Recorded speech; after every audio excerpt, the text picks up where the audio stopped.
Kath, ginawang asawa, Mrs. Fulkerson, mga kasombrero, ginawa ng isang fan dito. Tapos patid si Kath sa set ha, tapos si Alden, grabe itong kawang gawa ni Alden. So patuloy pala niya itong ginagawa mga kasombrero, no, itong pag-support sa unahin ko na ito mga kasombrero, no, itong parang foundation siya, Aga Project, Balik Eskwela para sa mga batang special. Para mga ano pala siya, no, grabe nakaka-touch ito mga kasombreros. Mga special children na nasa special education nga mga kasombreros, no. Tapos parang nag-post nito ay kasama dito sina Attorney Angie Paicana, tapos si Honorable Alec Miguel Paicana na mag-asawa sila mga kasombreros. So grabe no, isa pala ito sa mga charities na sinusuportahan ni Alden mga kasombreros. Mahaba yung comment, mahaba yung caption niya dito mga kasombreros. So grabe 11 years na parang sinusuportahan ito ni Alden mga kasombreros.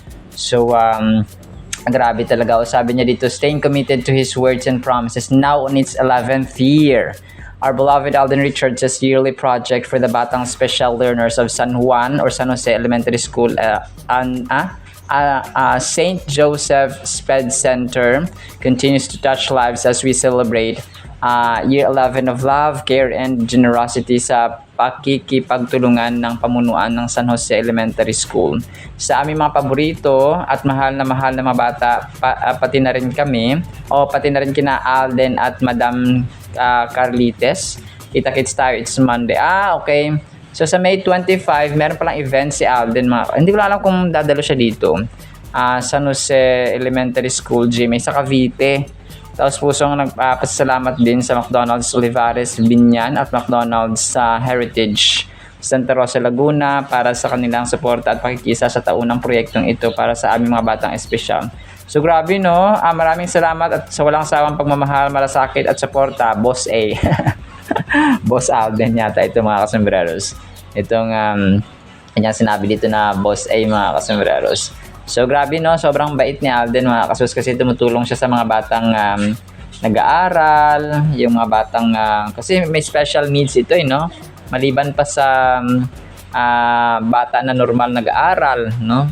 Ito sila ay may mga special needs or special attention na kailangan mga kasombreros. So grabe no, keep up the good work and pagpalain palalo si Phenomenal Box Office Cinema King. Tapos si Alden po, spotted rin siya no, dito sa may set nila mga kasombreros sa Love Siargao na kung saan nga ay naka parang pink or light pink, light peach no. Siya dito mga kasombreros, tapos ay dito parang pasakay na siya sa kotse mga kasombreros or paalis na siya.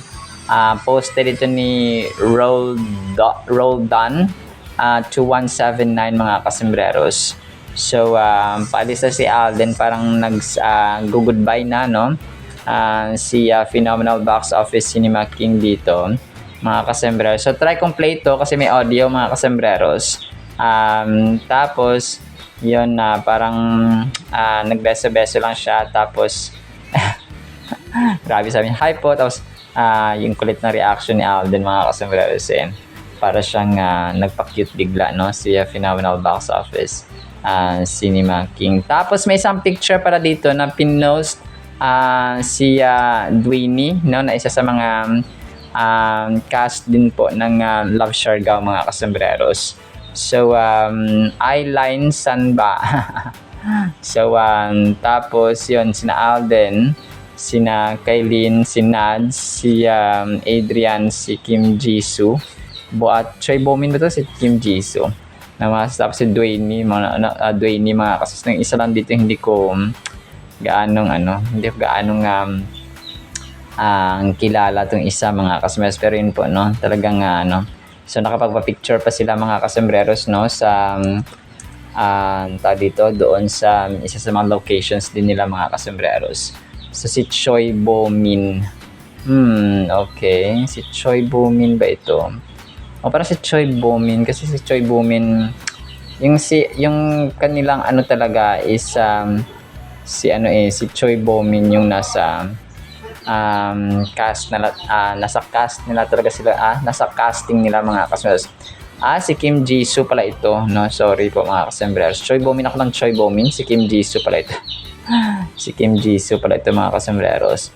So, yun po, no? Mga Korean actors kasi minsan pag hindi mo tarang tutok na tutok, pare-pareho lang ng itsura. Parang pare-pareho lang ng itsura mga kasembreros. Tapos si Kath din, of course, spotted din siya, no? Sa set. Actually, pictures at saka video ang meron tayo dito.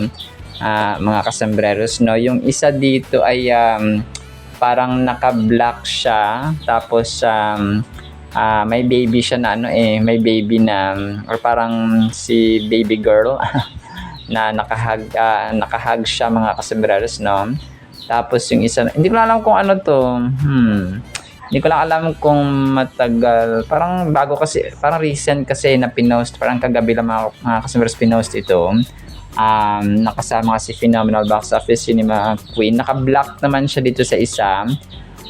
Tapos dito sa isa na video at saka screenshot ay naka-white siya mga kasembreros. So, parang busy, no? Sa taping mga kasembreros. Sina Alden and Kath, no? Nakita natin mga kasembreros. So, yung naka-white siya dito ay yun, parang usual na ano niya na galing sa sasakyan, tapos naka-shades mga kasembreros, tapos papasok na siya dun sa hindi ko lang din alam, parang nakita ko na ito nakaraan mga kasembreros. Parang na-repost lang yata ng isang fan, tapos na-repost ng iba mga kasembreros. Pero pwede rin namang bago ito na mga kasembreros, na salamat sa nag-share dito mga kasembreros sa video. Tapos ito na nga, sabi ko na nga ba marami ang gumaya dun sa trend na I was obsessed with my husband, na kamukha na may mga bago na namang set ng videos mga kasembreros na yung obsessed na sila kay Alden kasi kamukha daw ng asawa nila si Alden. I was obsessed. Pero ito, may tsura tong isang to, tapos may dimple din mga kasembreros. So, I was obsessed with Alden Richards that my partner looks like him. So, sobrang trending na naman ito mga kasembreros sa dito sa social media or sa TikTok mga kasembreros. So, marami na. So, ito, may tsura si kuya mga kasembreros. Tapos, may pa dimple din si kuya. So, actually, parang marami to. Isa lang yung kinuha ko mga kasembreros kasi dito. So, parang pare-pareho naman sila ng caption. Pero yun, kung may magustuhan ulit ako ay kukuha ulit ako ng parehong video na ito mga kasembreros. Tapos may isa rin dito nagpa-picture pala yung ibang fans kay Alden dun sa may location ng Love Siargao nga mga kasembreros. Parang may mga dito na tatlo sila. Tapos ay nagpa-picture sila kay Alden mga kasembreros. So bilog na bilog ang katawan ni Alden. Magpapayat na si Alden sana, no? So, pero di ba, marami naman nagsasabi na kunwari sa video or sa camera, malaki parang bilog yung kanyang katawan, something like that. Pero pag nilapitan mo, maliit na mukha, pero matangkad. Parang maraming nagsasabi na ganyan mga kasembreros. Parang sasabi nila sa camera lang daw, malaki ang itsura ni Alden, pero pag sa personal daw, at saka pag tinutukan mo ay maliit naman siya, no, maamo mga kasembreros, at saka yun nga, no, talagang matangkad lang talaga, no, sadyang matangkad lang talaga si Phenomenal Box Office Cinema King. Tapos ito, so alam ko na yung pangalan ni na nagpa-picture sa kanya, si Dieter Arumpak pala yan mga kasembreros, no. Nice to meet you, idol. So yung nagpa-picture siya kay Phenomenal Box Office Cinema King mga kasembreros. So si Dieter pala ito, no, yung kanyang pangalan mga kasembreros. So 2 days ago. So kasi nung nakaraang vlog natin ay sinama ko to, pero hindi ko alam yung pangalan niya mga kasembreros, no. So siya pala si Dieter, no, mga kasembreros, and mga Cathdynatics. So isang fan ito, no, mga kasembreros, na doon po sa Siargao nga. Tapos ito 10 hours ago mga kasembreros. Grabe ito, Catherine sa Kalam sa TikTok matapos mabot sa 14.9 billion views, no, mga kasembreros. So ito yata yung total accumulation ng mga TikTok videos niya. Kath mga kasombreros, no? Ito po ay post ni Ay Grabe. Patuloy na pinatutunayan ni Catherine Bernardo ang kanyang malakas na impluensya sa social media matapos umabot sa 14.9 billion views ang siguro mga videos niya mga kasombreros, no? Yung total accumulation. So grabe, no? Iba talaga yung influence niya, phenomenal box office, cinema queen. Ito. Si Alden at saka si Nadine, parang nagpa-picture para sila doon, no? Sa may kotse na green, hindi naman siya kotse, sasakyan mga kasombreros na green na kung saan nga gumawa sila ng eksena mga kasombreros niya Nads. Na-flash ko rin na-flash ko rin nakaraan mga kasombreros. Grabe yung daming likes na 14 hours ago, 144 likes mga kasombreros or 144 reactions. So, pinost ito ni Hecate Nix. Si Hecate Nix, parang fan yata ito ni Nadine mga kasombreros sa Facebook na nakita ko marami siyang pinopost about kay Nadine mga kasombreros. So, fan ni Nadine mga kasombreros. Tapos, kasama ang kapatid ni Mayor Mark Alcala na si Don Victor nga mga kasombreros sa isang tennis. So palagay ko malapit si Don sa pinagtatrabahuan kasi di ba magpinsan sina Justin Benitez at saka si Don Victor. So ba't kaya wala talaga silang picture mga kasombreros ni so yung mga picture na at saka mga videos na edited mga kasombreros. So yun lang yung talagang nakita natin na ngayon ay talagang na-edit na yung lahat ng halos lahat ng mga pictures and videos ay na-edit na siya mga kasombreros. So yun, hanggat hindi si Kath ang magpo-post, dito ay parang nag-tennis, no? Nag-tennis sila mga kasombreros. So hanggat hindi si Kath ang nag-post ay or si Mayor Mark Alcala sa kanilang sa mga kasombreros ay hindi pa rin ako lubusang maniniwala, no? Or 100% na maniniwala mga kasombreros. So yun po, no? Pero kayo hindi ko po kayo pipilitin mga kasombreros and mga Kath fanatics. So and sige, sa susunod na lang na yun. Sorry po, sa susunod na lang na vlog yan mga kasombreros. So ayun, major item tayo. Ang cute ang ginawa dito mga kasombreros, ginawang Mrs. Fulkerson si Tisay. Grabe daming likes, 1,100 reactions mga kasombreros. Sabi niya nito, Mrs. Fulkerson Jr. Tapos picture ni Kath mga kasombreros, no? Na parang parang throwback picture ito. Pero yun, fan din siguro ito ni Kath and Alden mga kasombreros, no? Ito nga nag-post. So throwback picture ni Kath, siguro mga nasa 20, parang sa Kathniel days pa yata itong picture na ito mga kasombreros. Pero yun po, no? Tapos nilagyan niya ng caption na Mrs. Fulkerson Jr. Mrs. Fulkerson Jr. mga kasombreros. So nakakatuwa at nakaka-good vibes na, no? Mga kasombreros. Tapos ito, next item natin, Catherine Bernardo talagang in demand sa mga endorsement. Super galing niya. Yung grabe daming reactions, 2,200 reactions mga kasombreros. So pinost ito ni Jenny Holo mga kasombreros, no? So picture yata ito ni Kath during Hello Love Again nung nasa Canada pa sila mga kasombreros, no? Naka-green si phenomenal box office cinema queen.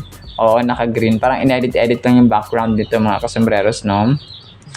Pero this was her outfit, no? During sa Canada. Na mall tour nila mga kasombreros ni Soiti dati, no? As far as I can recall mga kasombreros. So, in-edit lang siya ng konti mga kasombreros. So, yun po, no? Talagang in demand talaga, no? Si Tisay mga kasombrero sa mga endorsements. And so on. Kasi number one brand endorser siya sa babae. Tapos si Alden naman sa lalaki mga kasombreros. So, ganun po siya. Talagang talagang grabe pa rin yung hatak niya sa madlang people kahit na alam natin na of course ay may mga issues no na mga pinupukol sa kanya mga kasombreros. So, yun po. Actually, yun lamang sa ating Kathleen items. Ipa-flash ko po itong kay Alden mga kasembreros sa pakinggan niyo po kasi ang may boses po ito mga kasembreros. Tapos, pakinggan natin of course ang napakagandang salita po ng Panginoon. Isang pinagpaalang araw po sa bawat isa. Napakaganda po ng ating Word of God mga kasembreros. Ang title natin ay Bunga ng Sinapupunan. Psalms 127 verse 3, Behold, children are a heritage from the Lord. The fruit of the womb is a reward. So dito ay bunga ng sinapupunan mga kasembreros.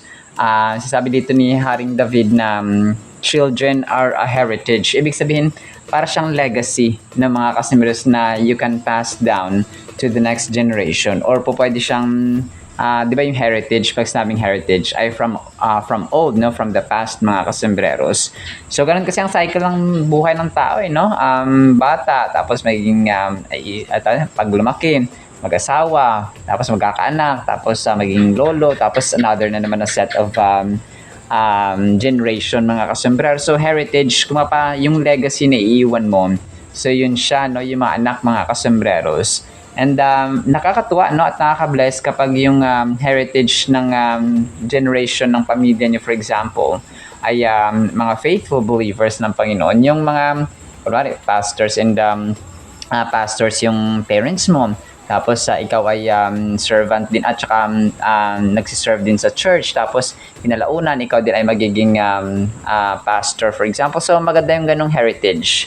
Maganda yung ganong cycle of generation sa inyong pamilya, mga kasomers, kasi kung mapapamilya kayo na naglilingkod sa Panginoon. So ganoon siya mga kasombreros. So may iba naman, no, mostly ngayon, no, kadalasan talaga yung mga anak ay walang panahon sa Biblia, no? Parang sa kanila ay boring ang Biblia mga especially, no? Dito sa probinsya, makita mo talaga yung pagkakaiba mga kasombreros ng mga tao na may mga pananampalataya sa Panginoon na may lakip na gawa, at yung walang mga pananampalataya.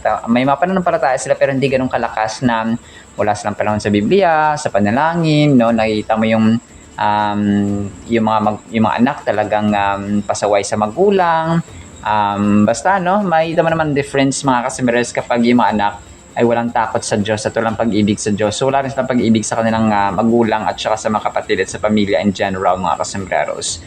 So parati natin isipin na yung mga anak natin ay heritage pa, legacy na kunwari yung anak mo na disiplina mo na maayos, tapos napalaki mo ng maayos. So magiging helpful sila at magiging kumbaga patulong sa loob ng tahanan, sa community as a whole mga kasombreros. Kasi pag lumaki na ng bata na na-train, tapos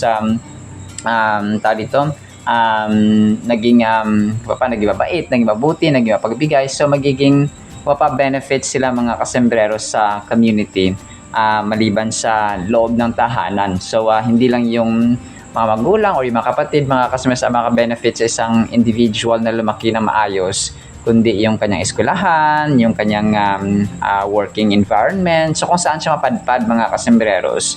So ganoon po siya. So tapos sabi niya, the fruit of the womb is a reward. So kasi 'di ba, maraming mga tao din na especially babae, hindi nakakaanak or hindi sila magkakaanak because barren or baog sila mga kasombreros. So kung kaya sabi dito ni Haring David ay reward talaga, gantimpala sa Panginoon mga kasombreros. Blessing sa Panginoon yung anak, no? Marami namang mga magpartner na parang sige, anak lang sila anak, tapos hindi naman inalagaan at saka hindi sila responsable, hindi sila accountable sa kanilang dito sa kanilang mga supling, sa kanilang mga anak mga kasombreros, which is definitely ayaw ng Panginoon. So kasi 'di ba, may mga tao na may mga babae mag-asawa na nagde-desire sila na magkaanak, pero hindi sila magkaanak mga kasembreros. So, sina Corina Sanchez, no, tsaka Marojas, wala rin silang anak, kung kaya nag-adapt sila mga kasembreros. Tapos si Heart Evangelista tsaka si Chis Escudero, hindi rin sila magkaanak, pero hindi pa sila nag-adapt no? Sino pa ba yung mga ano? Basta may mga iba naman na late na sila nag-anak, katulad ng aking sister-in-law, ay sa awa ng Panginoon, no, ay nagkaanak pa rin sila mga kasembreros kahit na parang almost 40. More than 40 na yung ano ko yung sister-in-law ko mga kasembreros na nagkaanak. Sa awa ng Diyos kasi Christian sila. Born again Christian po mga talagang binugbog sa panalangin, no, sa faith mga kasembreros. Kung kaya biniyaan pa sila ng isang supling mga kasembreros. So, and marami mga kasembreros na mga mag-partner na anak lang na anak pero hindi sila responsable sa pagpapalaki sa mga bata. Minsan iiwan na lang sa mga lolo-lola, tito-tita. So which is ayaw ng Panginoon. There are a group of writings that are entitled Psalms of Ascent. So yung salmo kasi na ito sa salmo sa Book of Psalms mga kasembreros ay tinatawag ng Book of Ascent. No, they were a series of songs that were sung by Jewish pilgrims as they journeyed up the steep pathway to the holy city of Jerusalem to celebrate the feasts of the Lord. So yun siya mga kasembreros, no? Yung parang konting historical background niya mga kasembreros. So every child is a miracle from above. For we are fearfully and wonderfully made. Children are a heritage and gift from the Lord, and there is much in Scripture that gives parental guidance on the godly upbringing of their offspring or yung mga anak ng mga kasembreros. So, milagro talaga mga kasembreros kasi nga, kagaya na mention natin kanina, hindi lahat ay biniyaan ng fertility, no, na magkaanak mga kasembreros. Yung iba naman ay hindi na magkaanak, no? Talagang, yung iba kong tsuhin kasi parang late na sila nag-asawa.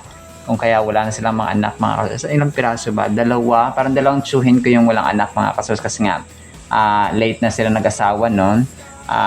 Pwede naman na matanda yung lalaki pero medyo bata-bata ng konti yung babae para magkaanak, no? So parang ganoon siya mga kasembreros. So yun, kasi lahat tayo yung bata sa sinapupunan, sabi dito, ay bunga at saka reward talaga mga kasembreros ng Diyos na para isilang, no, ang isang sanggol mula sa sinapupunan ng nanay. May those who have been entrusted with the heritage and gift of children take their parental responsibility seriously and bring them up in the way they should go. For God has promised that when they are old, they will not depart from the way of truth. So tama ito mga kasembreros na maging responsible.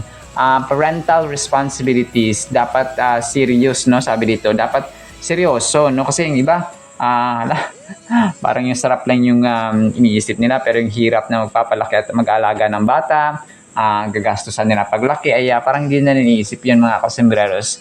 Yung iba iniiwan na lang sa basta, no, parang irresponsible parental irresponsibleness mga kasembreros. So dapat maging responsible tayo. May we who have been entrusted by the Lord to the parents recognize the awesome responsibility with which we have been endowed. Help us to faithfully train our children in the discipline and instruction of the Lord and nurture them on the living word of truth for God's greater praise and glory. So yung mga anak natin, yung purpose talaga is magamit din sila sa susunod na generation to praise, to glorify, to serve, to fear, and to love God mga kasembreros.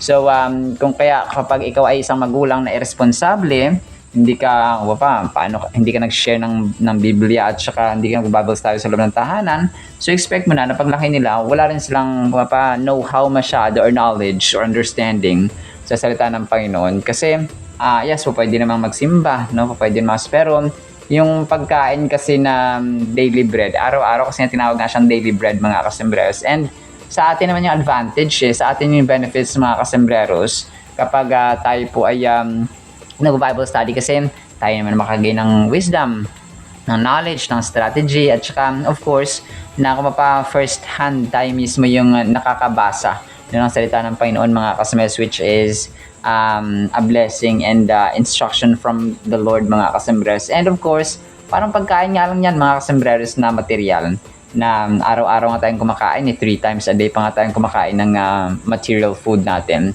So how much more yung ating spiritual food na Holy Bible, mga kasmers, hindi natin pinapakain yung ating kaluluwa, which is more important, okay? Kailangan yung ating physical body mahalaga, pero mas mahalaga yung ating soul, mas mahalaga yung ating spiritual life, mga kasmers, or spiritual being over sa ating physical body. So hindi na sabihin na hindi ka nakakain ng physical food. Of course, you have to eat physical food, mga kasembreros. Pero i-balance lang natin, no? May spiritual food, may physical food, mga kasembreros. So ang prayer natin dito, no, meron tayong prayer, mga kasembreros. Heavenly Father, thank you for the heritage and gift of children and the joy that comes from children's children. May Christian parents recognize the responsibility and importance of training up their offspring in the ways of the Lord. I ask your divine protection over our precious children and pray that for both mothers and fathers, unite under godly upbringing and training. Look down in the pity on children who do not have the opportunities of a Christian upbringing and draw them into a saving faith in the Lord Jesus Christ. So I ask this in Jesus' name. Amen. So amen and amen, mga kasembreros, no? So talagang mahalaga kasi sila yung susunodin ng mga sa ating community, sila yung mga future leaders. Sa ating pamilya, sila yung magiging future na mga taga-tulong, taga-support, mga kasembreros. Kung ikaw ay magulang na, matanda na, so yung mga susunod na mga generation, ikaw na naman yung so ganun siya, mga kasembreros. So cycle. So kung hindi natin na-train at disiplina ng bata nung maliit pa, so pag lumaki yan, mga kasembreros, ay wala rin siyang pag lumaki yan ay hindi siya katulong-tulong o hindi siya support system or magiging kasuporta or katuwang natin sa buhay, mga kasembreros. So kapag matanda na yung parents tapos hindi na disiplina yung anak, so hindi sila loving sa magulang, sa lolo-lola and so on. So which is definitely mahirap, no? Kasi nga sila yung inaasahan, no? Sila yung next generation, sila na yung may lakas after 20 years na mahina ka na, so sila naman yung malakas, mga kasos. Pero kung hindi sila napamahal sa iyo or sa mga magulang, sa kapatid or any family member, ay mahirap, mga kasembreros. So ganun po kahalaga ang responsible parenting, especially kapag tayo po ay Christian at may personal relationship sa Panginoon, mga kasembreros. Alright, sinama sa ating Word of God, no? Pagpalain po tayo ng pag-ibig, pananampalataya, pag-asa, and pagiging responsable ng maging magulang, mga kasembreros. In the mighty, holy, sweet, magnificent name of the Lord Jesus Christ, we pray, with the communion of the Holy Spirit of the living God. Everyone said amen and amen. See you sa next segment, mga kasembreros, and paalam po. I love you.